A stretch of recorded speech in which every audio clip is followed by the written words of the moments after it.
세계 제2차 대전이 언제 일어나서 언제 끝났죠? 1939년 9월 1일에 시작해서 1945년 8월 15일에 끝난 전쟁이에요. 6년 걸린 거예요. 6년. 그런데 1941년 12월 7일은 미국 역사에서 가장 치욕적인 날입니다. 당시 미국의 대통령이었던 루즈벨트가 12월 7일을 국치의 날로 발표했습니다. 왜? 일본의 비행기가 하와이 진주만에 있는 미군 해군 기지를 공격한 거예요. 그래서 애리조나호를 비롯해서 12척의 미국의 배가 침몰되거나 파괴됐습니다.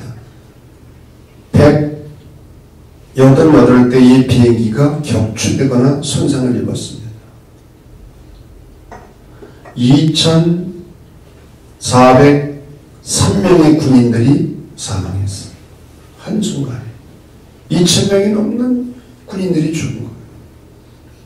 우리는 이 사건을 진주만 공격이라고 부릅니다. 영화 도라 또는 진주만에서 그 당시에 생생한 장면들을 볼 수가 있습니다. 이 사건에서 제일 중요한 것이 있습니다. 그것은 일본 주재 미국 대사인 조셉 그루가 일본이 미국을 상대로 전쟁을 준비한다는 내용을 미국에 보냈습니다. 그런데 미국 정부는 그것을 무시했습니다. 심지어는 진주만 공격 개시 불과 몇 시간 전에 진주만 외곽 200마일 해상에 잠수함이 떴고 거대한 물체가 포착됐다는 소식을 들었음에도 불구하고 미국 해군은 그것을 무시한 것입니다. 왜? 그것은 필리핀으로 가고 있을 것이다. 그렇게 생각하고 휴일을 즐겼어요. 그날은 휴일이었어요. 한마디로 보초병의 경고를 무시하다가 미국은 일본에게 엄청난 피해를 입게 되는 거예요.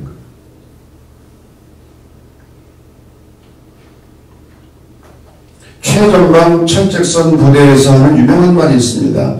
작전에 실패한 장교는 용서받을 수 있지만 경계에 실패한 장교는 용서받을 수 없다. 어떻게 하다가 한번 작전에 실패하는 것은 병가지 상사, 군대에서 흔히 일어날 수 있는 일이기에 용서받을 수 있지만 경계 근무에 실패해서는 안 된다. 왜? 끝나는 거야. 병사들은 물론이거니와 후방의 국민들까지 엄청난 피해를 주기 때문에. 파수꾼이 누구입니까? 보초를 서는 초병입니다. 그 사명은 이루 말할 수 없이 중요합니다.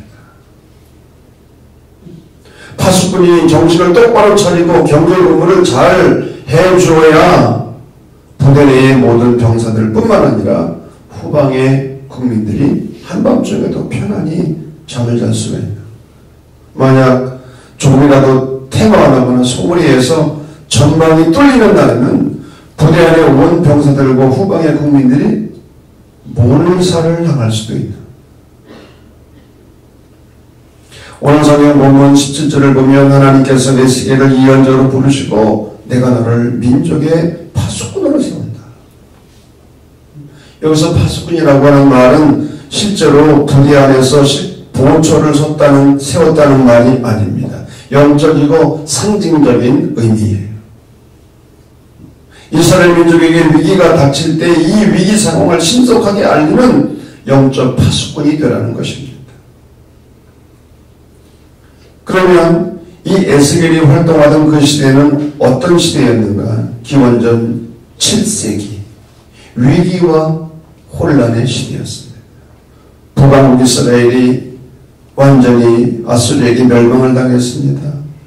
또한 바벨론이 기원전 612년 아수르의 니느웨를 함락시키고 그 지역의 지배권을 장악했는데 주전 597년에는 유다를 공격해서 유다왕 여호야긴을 포로로 끌고 가고 그의 삼촌 시드기야를 왕위에 앉힌 거예요. 이때 에스겔은 제사장 도시의 아들로서 요야긴 왕을 비롯한 많은 사람들이 포로로 끌려갈 때에 함께 포로로 끌려간 거예요. 그리고 거기에서 예언자로 부름을 받은 거예요. 나라가 이와 같이 어려운 상황임에도 불구하고 백성들은 정신을 차리지 못하고 우상 숭배와 부패와 타락을 일삼게 됩니다. 바로 이 가운데 하나님이 이스라엘에게 적군의 침공을 알려서 경고하는 파수꾼의 사명을 에스겔에게 주신 거예요.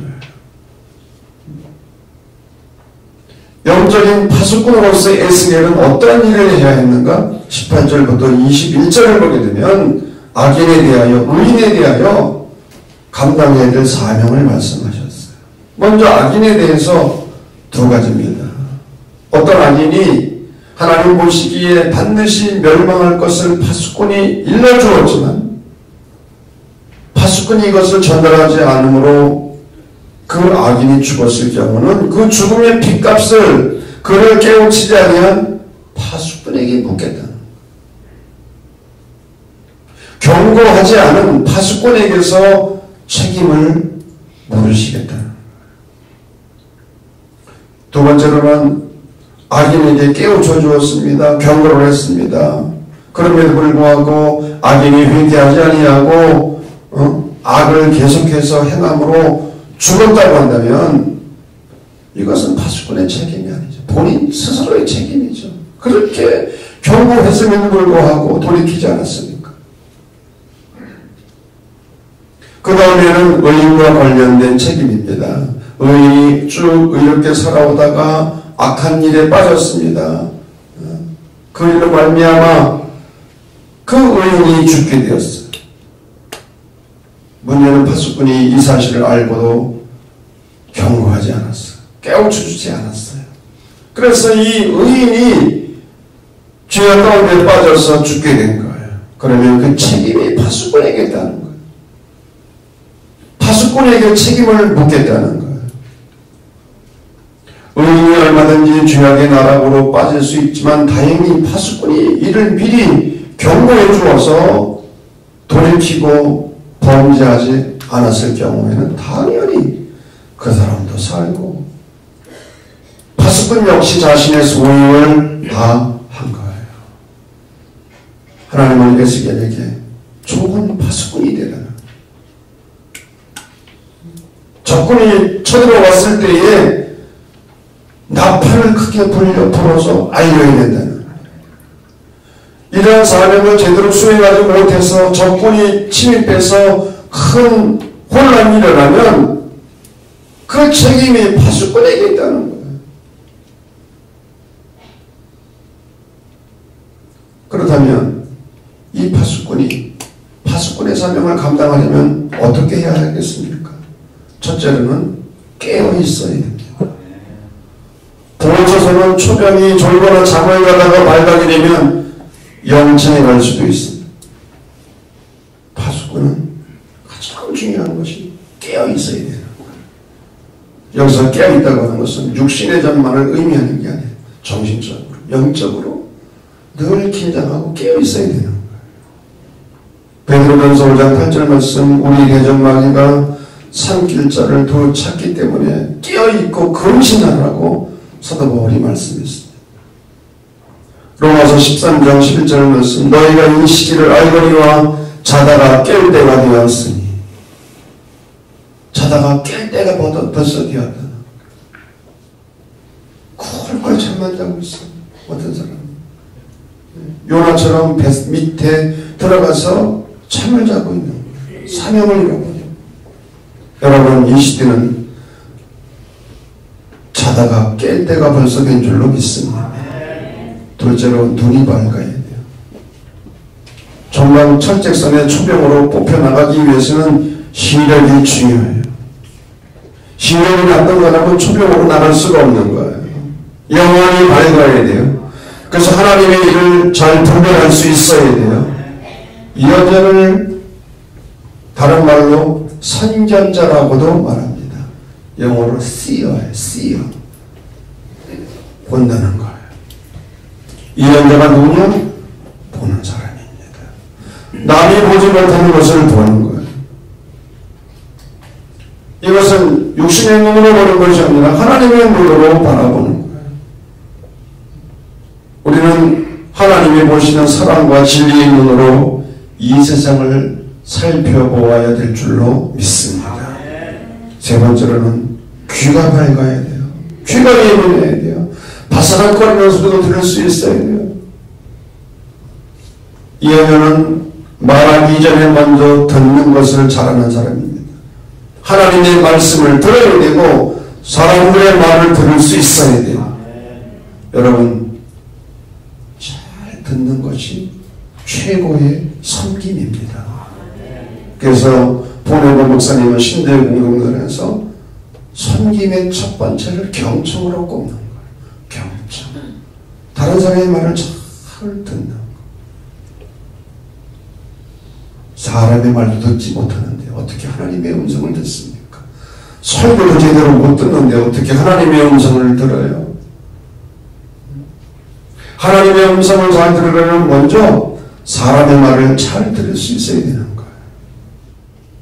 파수꾼은 잘 들어야 돼요.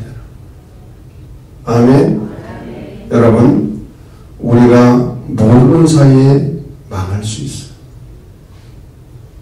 모르는 사이에 망할 수 있어요. 가정이 깨어질 수 있고, 직장과 사업이 망할 수 있고, 교회가 망할 수 있고, 심지어는 나라도 망할 수 있어요. 왜? 파수꾼이 사명을 감당하지 못하기 때문에. 우리 예수를 믿는 그리스도인은 이 시대의 파수꾼으로 부름받은 사람들인 줄로 믿습니다. 어떤 생각을 가져야 되느냐? 내가 잠을 자면, 내가 파수꾼의 사명을 감당하지 못하면 내 가정이 망한다. 내 교회가 망한다. 이 나라가 망한다. 나 한 사람이 파수꾼의 역할을 제대로 못하면 무너진다. 저는 여러분들이 이런 생각을 가지고 신앙생활을 했으면 좋겠어요. 나 한 사람이 예배에 참석하지 않으면 평촌교회 예배가 무너진다. 나 한 사람이 예배 시간에 참석하지 않으면 평촌교회 예배가 은혜가 없다. 우리 찬양교회도 마찬가지야. 나 한 사람이 결석하면 오늘 찬양 죽을 쓴다. 여러분, 한 사람. 목사 하나가 무너지면 나라가 무너진다. 여러분, 그런 생각을 가지고 살면 어떻게 우리가 함부로 행동할 수 있어? 파수꾼이 무너지면 다 무너집니다. 파수꾼의 사명과 역할이 얼마나 중요한지. 하나님은 저와 여러분들을 이 시대의 파수꾼으로 부르시고 세워주셨습니다. 이 사명을 감당할 수 있는 은혜가 우리 모두에게 있어지기를 주 이름으로 간절히 축원합니다.